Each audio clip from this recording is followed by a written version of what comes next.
the saws you see sitting here, the ones that are rusty that you see here, this is what this looked like to start with. When I see orange rust and I see, you know, especially a dark gray patina like this, patina being the oxidational hue you see here, that tells me pretty much my iron content of the different metal content of the saw, and it doesn't bother me. Rust is rust. Rust is going to occur. Well, we can remove rust through several different ways, but suffice to say is underneath this rust is usually a very usable, beautiful tool. Toward the end there, I've got a couple of back saws, and one of it just looks horrible and terrible. It had a little bit of water on it, but to the average person, oh my gosh, that looks terrible. I just kind of snicker and laugh. It's going to have a little bit of stain on the blade, but it tells me right now that that's good steel in that blade. And so, you know, if the guy's got it for $5 and I offer him $3, it looks horrible, terrible, I win. If we look at the planes here, a lot of times the condition of the plane, it looks terrible just by the sheer sawdust that's stuck on it, because guys oil the planes up, it attracts the sawdust. Oh my gosh, it looks terrible. I look at it knowing what it's underneath it, and I smile. When it comes to like broken knobs and broken totes, I can tell you right now, 90% of the planes out there have something broken on them in the older markets. So if you tell me you're going to sell me this plane, but the price has been dropped $25 because the tote's broke, I can make new totes. There's several videos and articles I know Pop Wood has out that shows you how to make handles for this stuff. So that's not a deal breaker. If anything, if you can get a big booper lip and get $20 knocked off it down to 15 or something because the handle's broke and you got to play the part, oh my God, that's the most important part of the plane. You know, it brings it down. You don't lie, but you got to be a good actor. All right. And as far as the individual parts, individual manufacturers and stuff, it's up to you. Kind of educate yourself. There are plenty of websites and resources how to teach yourself in a short period of time how to identify the good, the bad, and the ugly on it.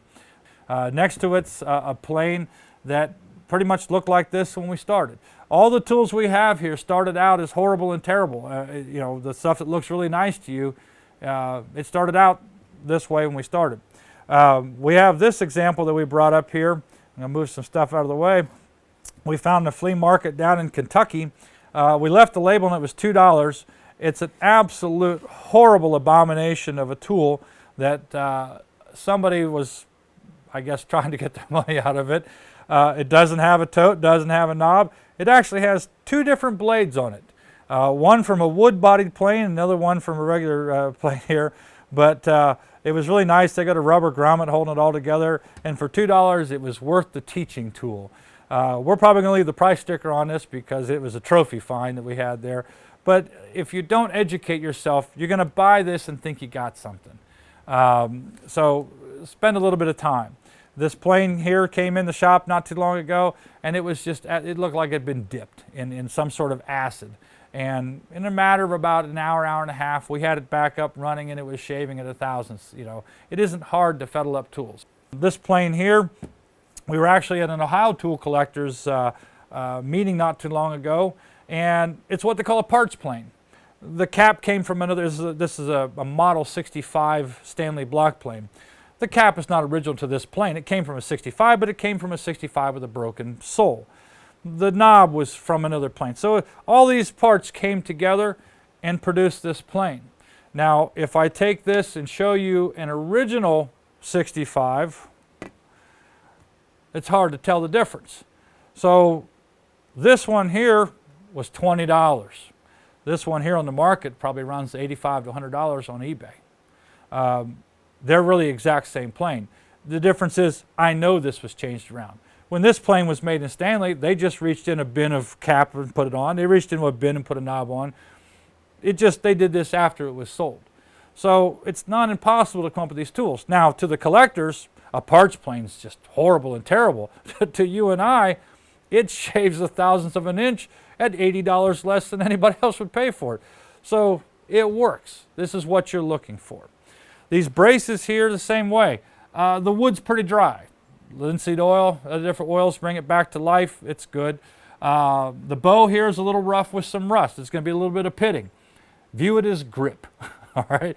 The ratchet's a little tight, but the springs and the latch jaws are still in good shape. and the shell can be removed off of here. As long as I get moving parts here that aren't froze up with rust, I got a pretty good chance of getting this. Now, when we clean things up like this, we use the absolute most heinous tool to collectors, a wire wheel mounted on a motor. These tools have no collector value now. So what difference does it make if I take a wire wheel to clean them up and bring them back into life? You know, it's saving me, you know, this kind of tool is the kind that you go to a garage sale, they look at you and go, you really want that? They almost feel sorry for you, and they'll give it to you if you buy something else. You know, to you, it's a great tool. All right, as we come around, we look at these augers. What we did here is we took one side, it's rusted and it looks kind of rough to you. We took it and cleaned it up. This is what the other side looks like.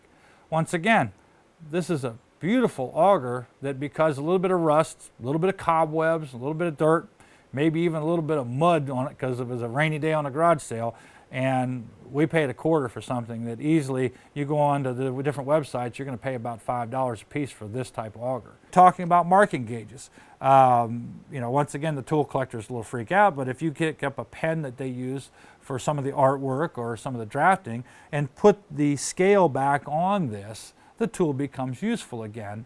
But it isn't unlikely to find these in worn condition. You'll see hand marks where they wore the scale off of this. We'll put it back on again, put a nice coating back on, and the tool is completely useful. Last, we're going to talk about chisels. You need chisels to work. I mean, it's just a tool that has to happen, whether it be just for mortising work or paring work and such. Guys will see a beautiful big chisel here, and they'll see a big old chunk of steel, and they don't actually look at the refined points that the sheer pitting on this chisel and such. This is a worthless piece of metal here. This is destined for the forge in our foundry here, and there's nothing else we can do with it. We also have chisels here where they're unaware that a handle actually fit into it, and so they beat it to the point where, unless you have a foundry like we do, it does no good to purchase this. There's nothing you can do for this chisel other than maybe trade with me for trading stock. We'll see what we can do with it. Broken handles are not so much an issue. You know, especially for me, I remake most of the handles to fit my hand. So it's not a problem, but a lot of this stuff out there, I mean, I see chisels all the time that are $5 and $10 that are easily worth the money. But at the same time, you have to pay attention to the condition. If there's pitting on it, you're never going to be able to bring an edge to this chisel, on the face of the chisel. So we have to really pay attention to it. As we get into showing how we sharpen these up, we'll have a couple of examples of what looks like, you know, when you think you've got it. We'll do a close-up on it, and we'll see the microscopic pitting, and the edge of the chisel looks like a sawtooth. Now, the great thing is the chisel this size that you see here with this long a bit, barring you breaking it on something, most of you guys, that's a lifetime chisel. I use a chisel every day. We wet them up every day, not necessarily sharpen them, but wetting them up, in other words, honing the edge back to a point of sharpness. And it takes me 10, 15 years to wear a chisel out. So if you guys who are doing this as a casual hobby or a craft, once again, it's a lifetime tool. So you're never going to be buying another one like that again, because you're not going to wear it out in your lifetime. So you look at the amount of money. I'm going to spend $15 for this, or a new chisel I'm going to buy at one of the new stores, or the new tool manufacturers that want $50 to $75 a chisel. I can hunt around for a couple of months and come up with a nice set of chisels for about the same amount of money. Not saying the good stuff isn't what you want, but once again, it comes back to that budget thing. It's really easy to dump stupid money on stuff like this where it's not really needed. And I kind of have a preference to the older steels myself anyway.